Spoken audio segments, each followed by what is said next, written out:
Hi అండి, welcome to సాయిస్ kitchen. ఇప్పుడు మీకోసం నేను పచ్చ పెసర్లతో లడ్డు రెసిపీ అయితే చేసి చూపిస్తానండి. చాలా టేస్టీగా ఉంటుంది. పిల్లలకి కూడా చాలా హెల్తీగా ఉంటారండి. పిల్లలకు కూడా ఈ లడ్డూస్ పెడితే రోజుకు ఒకటి రెండు చొప్పున ఈ లడ్డూస్ అయితే ఇస్తున్నాండి. చాలా హెల్తీగా ఉంటారు. దీనికోసం అయితే నేను పచ్చ పెసర్లని తీసేసుకున్నానండి. 1 కప్పు వరకు పచ్చ పెసలు తీసేసుకున్నాను. ఇవైతే స్టవ్ ఆన్ చేసేసుకొని ఒక ప్యాన్ పెట్టేసుకున్నాను. ఇందులో అయితే క్రిస్పీగా వచ్చేంత వరకు వేయించుకోవాలండి పెసర్లను. ఈ పెసర్లలో ఉండే పచ్చిదనం పోయేంత వరకు క్రిస్పీగా రావాలండి. ఫ్లేమ్ మీడియంలో ఉంచేసుకొని ఇవైతే కలుపుకుంటూ క్రిస్పీగా వచ్చేంత వరకు వేయించుకుందాం. చూడండి, మనకి పెసలు అయితే వేగిపోయింది. చిటపట్లాడేంత వరకు ఈ విధంగా వేయించుకున్నాను. కలర్ కూడా మారింది చూసారా, ముందు కంటే ఇప్పుడు కలర్ కూడా మారింది. మంచి క్రిస్పీగా వేగేయండి.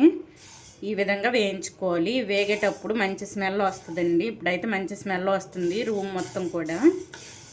ఈ విధంగా వేయించుకోవాలి. ఇప్పుడు ఒక ప్లేట్లో తీసేసుకుందామండి. స్టవ్ను ఆఫ్ చేసేసుకొని ఈ పెసలను ప్లేట్లో తీసేసుకుందాం. ఇవి పూర్తిగా చల్లార్చుకోవాలండి. ఈ పెసలు పూర్తిగా చల్లారాలి. ఇవి చల్లారిన తర్వాత మిక్సీ పట్టుకోవాలండి. చూడండి, ఈ విధంగా వేయించుకోవాలి. ఇప్పుడు ఈ చల్లారిన తర్వాత చూపిస్తానండి. చూడండి, పెసలు అయితే మనకి మంచిగా చల్లపడ్డాయండి. చూసారా, పూర్తిగా చల్లగా అయ్యాయి. ఇప్పుడు ఇవి ఒక మిక్సీ జార్ తీసేసుకొని గ్రైండ్ చేసేసుకోవాలండి. ఇందులో మొత్తం కూడా వేసేసుకుందాం. ఈ విధంగా పెసలు మొత్తం వేసేసుకొని ఇందులో 2 యాలకులు వేసేసుకుందాం అండి. మీ దగ్గర యాలకుల పొడి ఉన్న వేసుకోవచ్చు. నేనైతే 2 యాలకులు వేసుకుంటున్నాను. ఈ విధంగా వేసేసుకోవాలి. వేసేసుకొని మెత్తగా గ్రైండ్ చేసి చూపిస్తానండి. చూడండి, ఈ విధంగా అయితే గ్రైండ్ చేసేసుకోవాలండి. కొద్దిగా బరకగా ఉన్నా పర్వాలేదు. ఈ విధంగా అయితే గ్రైండ్ చేసేసుకోవాలి. ఇప్పుడు ఇందులో ఒక 1/2 కప్పు బెల్లం వేసుకుంటానండి. కరగేసుకొని వేసుకున్నా పర్వాలేదండి. ఈ విధంగా వేసుకున్నా పర్వాలేదు. ఒక 1/2 కప్పు వరకు తీసేసుకున్నాను. ఇది కూడా మొత్తం ఇందులో కలిసేటట్టు గ్రైండ్ చేసేసుకోవాలి. ఇప్పుడు ఇది గ్రైండ్ చేసి చూపిస్తానండి. చూడండి, ఈ విధంగా మెత్తగా గ్రైండ్ చేసేసుకోవాలండి. ఈ పెసర పొడిలో బెల్లం మొత్తం కలిసేటట్టు ఈ విధంగా గ్రైండ్ చేసేసుకోవాలి. ఎక్కడ ముక్కలు లేకుండా. చూసారా, ఈ విధంగా ఉండాలి. ఇప్పుడు ఒక బేసిన్లో ఇవి వేసేసుకుందామండి. ఒక బేసిన్ తీసేసుకొని వెడల్పాటిది ఈ పొడిని అయితే ఇందులో వేసేసుకుందాం. ఈ విధంగా వేసేసుకొని ఇందులో డ్రై ఫ్రూట్స్ అండి. ముందుగా నేను కొద్దిగా వేయించి పెట్టుకున్నాను డ్రై ఫ్రూట్స్ని. ఇవైతే వేసేసుకుందాం. వేసేసుకొని నెయ్యి కొద్దిగా వేసుకుంటూ ఈ ఉండలు చుట్టేసుకోవాలండి. నేను 1 కప్పు పెసర్లకి 1/2 కప్పు వరకు బెల్లం తీసేసుకున్నానండి. 1/2 కప్పు అయితే సరిపోద్ది కరెక్ట్గా. ఇంకా మీరు ఎక్కువ స్వీట్ తినని వల్ల అయితే ఒక 3/4 కప్పు వరకు వేసుకోండి. ఇప్పుడు ఇది మొత్తం కలిపేసుకొని వేడి చేసిన నెయ్యి కూడా పక్కన పెట్టేసుకోనండి. కొద్దిగా వేసుకుంటూ కలిపేసుకోవాలి. ఉండలు చుట్టేసుకోవాలండి. ఈ విధంగా కొద్దిగా వేసేసుకోవాలి. వేసేసుకుంటూ మనకి ఉండొచ్చే విధంగా కలిపేసుకోవాలి. నెయ్యిని కొద్దిగా వేసుకోండి. మొత్తం ఈ విధంగా ఒకసారి వేసుకున్నా పర్వాలేదండి. ఈ విధంగా కలుపుకుంటూ చుట్టేసుకుందాం.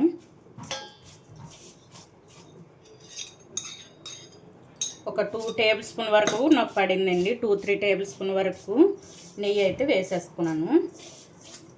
ఈ విధంగా మొత్తం కూడా ఈ బెల్లం ఈ పొడిలో మొత్తం కలిసేటట్టు డ్రై ఫ్రూట్స్ కూడా వేసుకున్నాం కదా, కలిసేటట్టు ఒకసారి ఈ విధంగా కలిపేసుకొని ఉండలు చుట్టేసుకుందాం. మీకు నచ్చిన సైజులో ఉండలు చుట్టేసుకోవాలి. చూసారా, ఈ విధంగా అయితే చుట్టేసుకోవాలండి.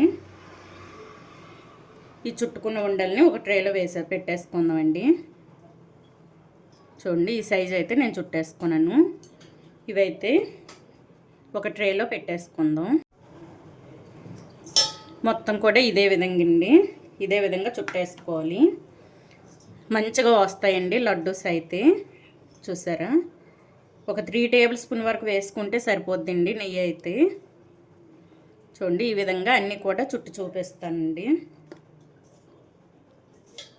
ఈ విధంగా ఈ సైజులో మీకు కావాలంటే పెద్ద సైజులో కూడా చుట్టేసుకోవచ్చు.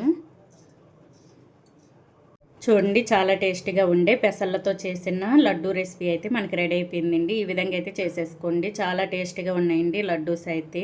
ప్రోటీన్స్ అయితే ఎక్కువగా ఉంటాయి లడ్డూస్లో. అందుకోసమని పిల్లలకి రోజుకు 1-2 చొప్పునైనా చేసి ఈ విధంగా పెట్టండి. చాలా టేస్టీగా ఉన్నాయండి. పిల్లలకైనా పెద్దవాళ్ళకైనా రోజుకు 1-2 చొప్పున ఇస్తుండండి. చాలా మంచిదండి హెల్త్కి.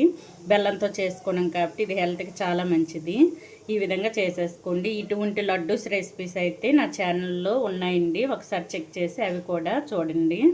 ఈ విధంగా అయితే లడ్డూస్ని చేసేసుకోండి. చూసారా, ఈ విధంగా వస్తాయండి. పెసలతో కూడా ఈ విధంగా లడ్డు చేసి పెట్టుకోవచ్చు. చూడండి, ఈ విధంగా చేసేసుకోవాలి. ఇప్పుడు ఇవైతే ఒక 1 మంత్ వరకు నిల్వ ఉంటాయండి. మనకి 1 మంత్ వరకు స్టోర్ చేసేసుకోవచ్చు. బయట పెట్టేసుకుంటే 1 మంత్ వరకు ఉంటాయండి. అదే మనం ఫ్రిడ్జ్లో పెట్టేసుకుంటే ఒక 3-4 మంత్స్ వరకు నిల్వ ఉంటాయి. రోజుకు 1-2 చొప్పున ఈ విధంగా తీసుకుంటూ ఉండండి. చాలా మంచిదండి ఇది హెల్త్కి అయితే. ఇవైతే ఈ విధంగా ఉంటాయి. ఈ లడ్డూస్ రెసిపీ కనుక మీకు నచ్చినట్లయితే అండి లైక్ చేయండి, షేర్ చేయండి, నా ఛానల్ను సబ్స్క్రైబ్ చేసుకోండి. ఓకే, బాయ్ అండి.